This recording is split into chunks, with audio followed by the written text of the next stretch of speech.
Olá pessoal, a gente está aqui para mais uma aula de microcontroladores e IoT. Apesar de a gente ainda não ter entrado na parte de internet, comunicação Wi-Fi, vai ser um assunto próximo, mas a gente está trabalhando alguns aspectos de microcontroladores, né? Então, normalmente quando a gente vê microcontroladores, a gente está preocupado aí em fazer o básico, que é trabalhar um pouco com portas de entrada e saída, né? Com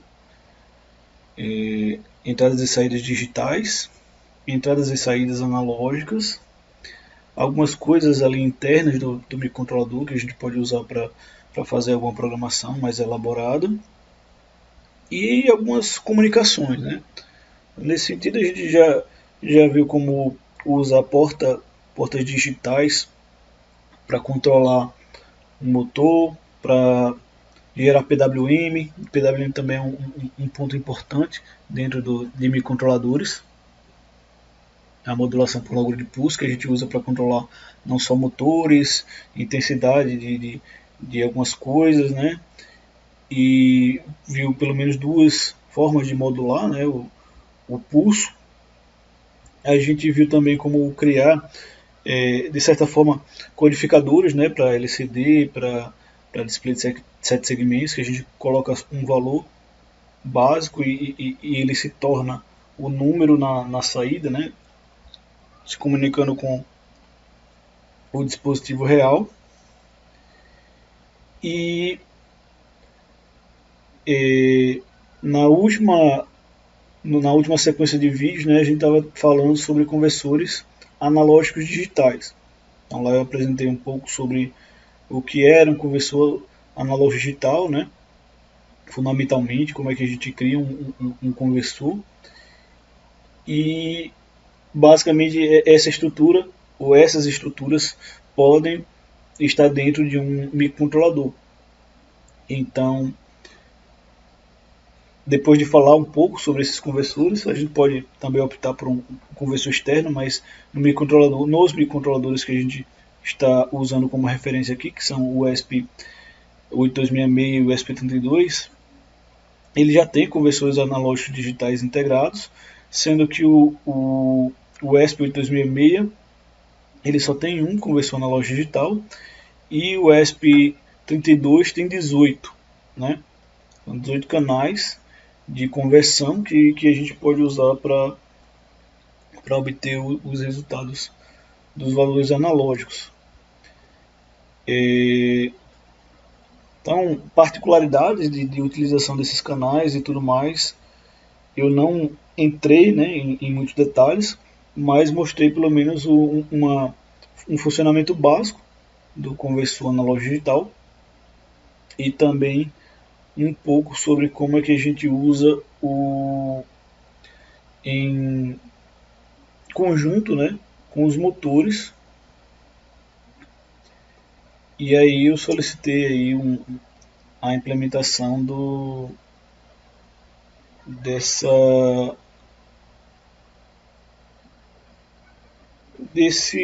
dessa junção, né, do par conversor analógico digital com controle de motor, de maneira que a gente pudesse aplicar, né, no caso real. E agora, na sequência, a ideia é falar um pouco sobre os conversores digitais analógicos, certo?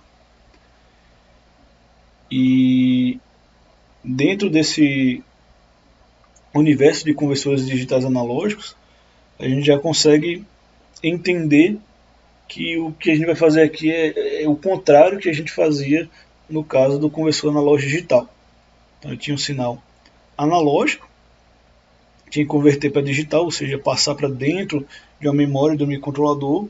Agora a gente tem o contrário, tem um dado no microcontrolador e a gente quer colocar na saída do microcontrolador. Então existem dispositivos conversores, eu vou falar um pouco desses dispositivos, e aí na sequência eu vou falar um pouco de como isso é feito dentro do microcontrolador, já que alguns microcontroladores têm módulos de conversão, né, digital analógico, para ter uma saída analógica. Então vou passar desde o mais básico, a gente vai repetir algumas coisas, e até o caso mais aplicável, digamos assim, dentro dos microcontroladores. Então a gente acaba voltando, né, para esse conceito do que é analógico, do que é digital, né? E o que acontece é que toda vida que eu preciso interagir computador com o ambiente, tomando alguma decisão que vai afetar algum dispositivo real, né, não simulado, não dentro do computador, eu vou precisar que esse dispositivo, ele de alguma maneira faça uma conversão analógica digital. Porque é comum, né, que as grandezas que a gente mede na prática são contínuas, contínuas no tempo, contínuas no espaço. Então, na hora que eu estou fazendo uma medição, qualquer que seja essa medição, eu estou medindo uma variável contínua, temperatura, sei lá, umidade, quantidade de oxigênio, velocidade, corrente, tensão. São variáveis que majoritariamente que são contínuas, né? Assim, apesar de que algumas coisas você pode simplificar, digamos assim, para ler só o estado. Como, o ar-condicionado está ligado ou desligado. Beleza, mas eu poderia ficar medindo o ar-condicionado ligado o tempo todo no tempo, então teria uma variável contínua. Então tem que, obviamente, guardar as proporções, né? Aí eu não preciso de um leitor analógico para ler essa variável contínua aqui, porque ela não vai variar. Ela só vai variar entre dois valores. Então eu vou pegar esse valor e vou digitalizar, né, e usar como variável digital.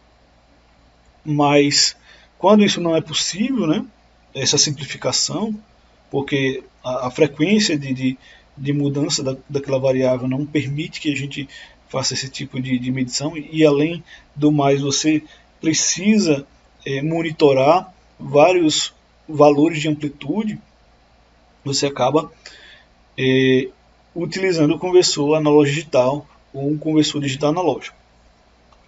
Então, eu posso trabalhar, certo, controlando lá o motor utilizando PWM, que apesar de ser digital, como eu falei, né, o sistema funciona como um filtro passa abaixo. Então é praticamente como se estivesse fazendo a conversão digital analógica. Eu posso também tentar utilizar outras estratégias aí para fazer o controle. Então essa interação, né, natural, ela vai requerer do dispositivo, né, controlador, o computador, que a gente faça essas conversões, essas duas conversões, tanto digital analógico quanto analógico digital, né? Então, o ideal aqui, né, é que já que é importante essa interação analógica digital, digital analógica, que a gente conheça as características do módulo, né, de como é que a gente faz a conversão digital analógica. Também como é que vai funcionar essa saída analógica. Existem várias maneiras de você gerar essas saídas analógicas, certo? Como é que a gente bota lá os valores, né? Como é que a gente configura o nosso conversor digital analógico, os registradores do microcontrolador, para que esse conversor funcione. E, obviamente, né, a ideia é que a gente finalize desenvolvendo programas para utilizar os circuitos conversores digitais analógicos. Então esse é o objetivo final da nossa aula.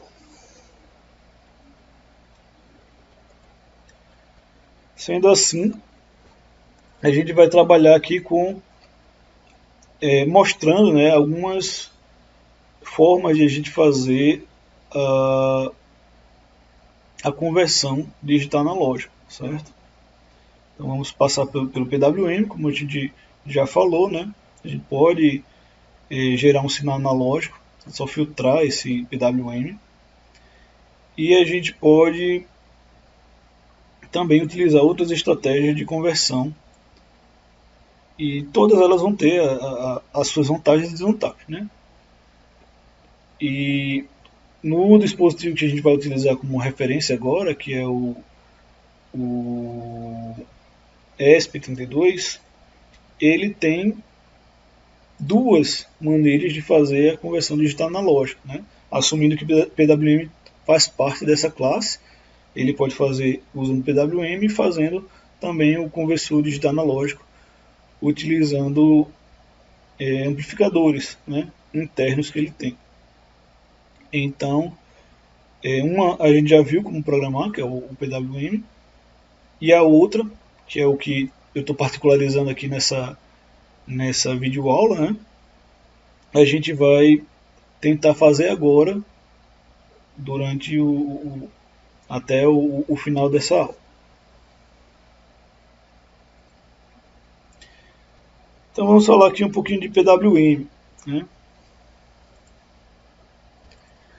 Já falei aqui, qualquer coisa vocês podem também reforçar aí buscando lá no Newton Braga. É um site que traz muitos circuitos e então dá para ter algum entendimento legal sobre alguns pontos, certo? A modulação por largura de pulso, a gente já viu, é uma onda quadrada, certo? Que aí a gente controla o ciclo de trabalho. Quando você controla o ciclo de trabalho, você basicamente coloca mais potência ou menos potência, ou você solicita, digamos assim, através de um transistor, sei lá, uma chave, mais potência ou menos potência de uma determinada carga. E aí isso ajuda a gente a controlar intensidade de potência na carga, né? Então a gente usa bastante isso, né, para controle de velocidade motor, posicionamento de servomotores, como a gente já viu, né, e controle de intensidade de iluminação, principalmente. Mas a gente pode estender, eu fiz essas aplicações aqui, né, pelo menos tentei abrir um pouco a mente da gente para essas aplicações, mas existe uma forma, né, da gente estender, por exemplo, para controle de motores. Eu até falei também sobre isso, motores monofásicos, motor trifásico, né, bifásico. Então fazer controle de motor brushless, que é aquele que a gente utiliza no drone, por exemplo.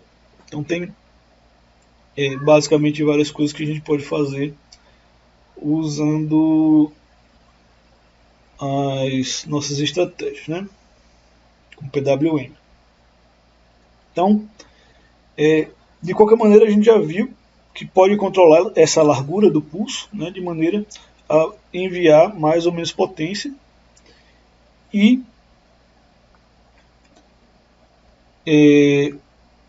o que acontece é que a ideia é que ele substitua esse circuito aqui, né?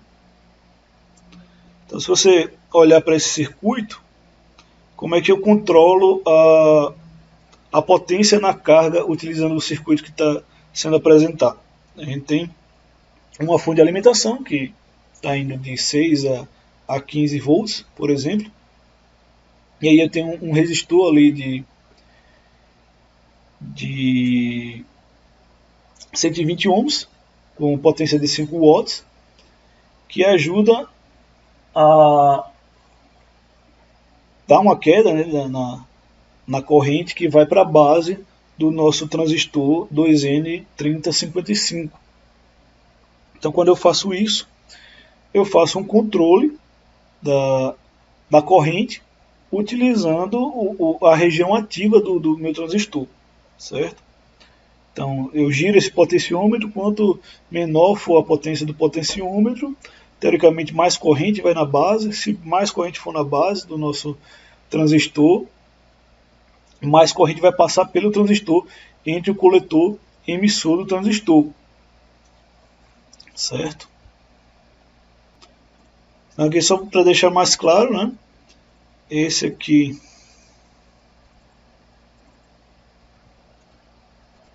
seria o meu coletor.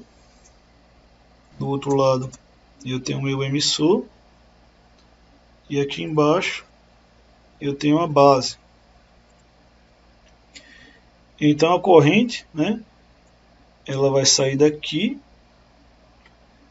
E dependendo da quantidade, o valor nominal desse potenciômetro aqui, eu posso ter mais ou menos corrente vindo aqui para a base do meu transistor. Então, pensa como se fosse uma torneira aqui, né? Quanto menor for a minha resistência, mais aberta a torneira estará, né? Ou seja, vai passar mais corrente entre o meu coletor emissor, e aí eu consigo entregar mais corrente, mais potência na carga. Qual o grande problema dessa estratégia aqui? É que o meu transistor, ele tem a potência controlada, mudando a corrente na base, né? O que faz com que o meu transistor aqui ele varie a resistência interna dele. Então, quando a resistência interna do transistor varia, isso significa que o próprio transistor vai funcionar como um resistor. Então ele vai ter uma grande dissipação de potência, certo? Ele vai perder energia na forma de calor. Então daí que vem o problema aqui, né, de que a potência dissipada pelo dispositivo que controla a corrente principal é elevada. Então ele vai perder energia nessa chave e consequentemente a gente vai ter uma subutilização, digamos assim, desse transistor. Ele poderia esquentar menos, digamos assim, certo? Então, uma alternativa é que a gente pense, né, eu sei que isso é um pouco retrospectiva, né, mas eu estou também tentando detalhar um pouco mais como isso funciona na prática, né? Eu botei lá um transistor e aí estou controlando a carga. Na vez passada, né? No slide passado. E aí mostrei que isso aí faz com que o transistor mude a resistência. Se eu tenho resistência, eu vou ter, consequentemente, se eu estou controlando a resistência, eu vou ter, consequentemente, dissipação de calor, né? Então, uma alternativa para isso não funcionar dessa maneira é a gente trabalhar com o transistor numa região que nas regiões, quer dizer, que a gente chama de saturação e corte. Então, qual é a região de saturação e corte? É a região onde o transistor ele tem nenhuma resistência, ou a menor resistência possível, e a de corte, né, ele tem resistência infinita. Então, ou não passa nenhuma corrente, então ele não dissipa nenhuma potência sobre ele, ou ele tem resistência próxima de zero, que faz com que ele perca pouco calor, né? Pouca energia na forma de calor. Então ele vai esquentar menos e vai fazer o controle na carga. Só como para que isso aconteça, né, a gente tem que trabalhar com o transistor como se fosse uma chave, né? Ele vai ser um interruptor. Então, quando o interruptor estiver aberto, né, não vai ter a corrente na carga e a potência aplicada vai ser nula. No instante que o interruptor ele é fechado, a carga vai receber a tensão da fonte diretamente. Então, nenhuma queda de tensão aconteceria no interruptor, considerando o caso ideal, obviamente. e aí eu não teria tantas perdas e também poderia utilizar um transistor menor, mais barato, para fazer esse controle de carga, ou até controlar potências maiores, né? Tensões maiores, correntes maiores, e assim sucessivamente. Tanto é que se você olhar no datasheet de algum dispositivo, tem a quantidade de corrente que ele aguenta quando você manda uma tensão contínua, digamos que você fechou o interruptor, né? E aí está passando a corrente da carga direto, e tem uma que funciona quando ele está pulsando. Então essa corrente é maior quando é pulsado. Então tem essa vantagem, porque ele vai dissipar menos energia e enfim. Então, como a gente viu, né, o interruptor ele agora vai ficar abrindo e fechando, e eu vou ter um controle, e esse controle, né, é o sinal de PWM. Então, isso aqui eu já tinha falado, né? Como é que eu faço para obter uma potência intermediária utilizando o PWM? Eu faço com que o sinal, né, que vai ter um período T aqui, um sinal que vai ter um período T aqui, né, ele vai manter aqui 50% do tempo dele ligado naquele período e 50% do tempo dele desligado. Então, isso faz com que eu tenha um ciclo de trabalho de 50%. Aí, né, a tensão que eu joguei na carga foi de 50%. Então, assim eu controlo a potência que vai ser entregue no meu circuito. Então, dessa maneira a gente consegue fazer o controle, né? E aí eu tenho esse ciclo ativo, né? E a relação entre o tempo em que temos o pulso de duração de um ciclo completo de operação do interruptor, e basicamente a gente pode fazer isso, né? Fazer com que o ciclo de trabalho seja de 1%, por exemplo. Então eu entrego uma potência menor na minha carga, né? E eu posso fazer com que o meu ciclo de trabalho seja 99%. Né? Eu entrego maior quantidade de potência para o meu circuito. Né? Então, desse jeito eu posso controlar de 0 até 100 tranquilamente. Né? E aí, quando eu trabalho com o Locked Antiphase PWM, a gente pode incluir a modulação do sinal, né? As informações sobre a potência aplicada à carga e o sentido da corrente, não só a tensão. Então eu tenho como controlar também não só pulsos positivos, como pulsos positivos e negativos, né? Então seria basicamente representado aqui na minha imagem, né?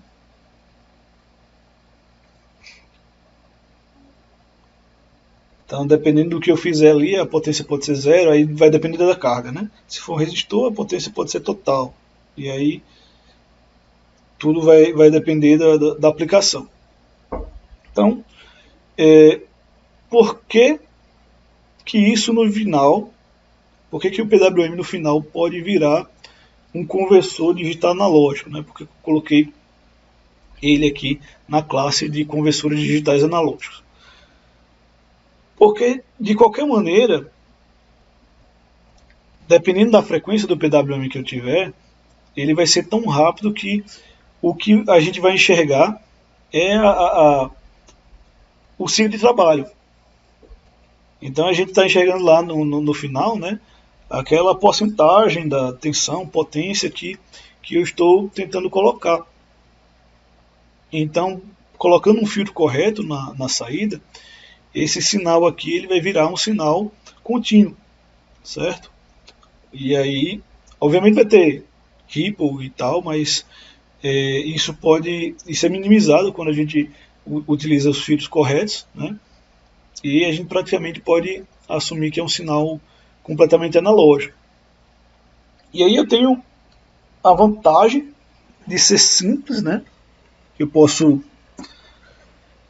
utilizar qualquer porta do meu microcontrolador, praticamente digital, para emular isso aí. Obviamente, alguns microcontroladores disponibilizam um PWM interno, né? Um módulo PWM que acessa as portas de saída, mas mesmo que ele não exista, a gente ainda consegue, utilizando contagem e como a gente fez, né, lá com o delay e com o servomotor, a gente consegue criar um PWM também para qualquer porta, se for o caso. Então tem essa vantagem de ser bem simples e fácil de fazer, teoricamente a gente consegue generalizar, e tem a desvantagem de ocupar um tempo computacional, aquela porta dedicada, então precisa do timer, precisa ficar esperando, chaveando, e você precisa filtrar lá no final, ou você precisa acertar, né, a frequência de trabalho para poder fazer funcionar. Então, de qualquer maneira, a gente tem, obviamente, vantagens e desvantagens. Se a gente fosse fazer o circuito PWM, um tipo de circuito PWM, seria com o circuito, o CI555, que é um multivibrador que você pode colocar no modo monostável, bistável e astável.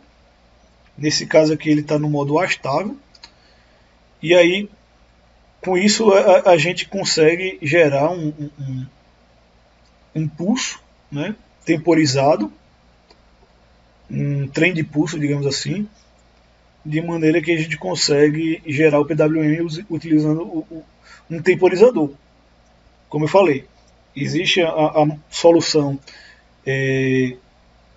fora da parte de silício, né, que é a mais que dependendo da sua aplicação pode ser mais convencional, já que você pode não querer ocupar o tempo de processamento para gerar um PWM ou coisa desse tipo. E também você pode fazer isso usando um microcontrolador, e normalmente você utiliza um módulo interno, e eu já mostrei como é que a gente fazia isso também, né? Então, o vídeo já está ficando muito grande, né? E eu vou só finalizar esse vídeo e continuar o restante do detalhamento teórico de conversores digitais analógicos na sequência, certo? Então fica aí para o próximo vídeo.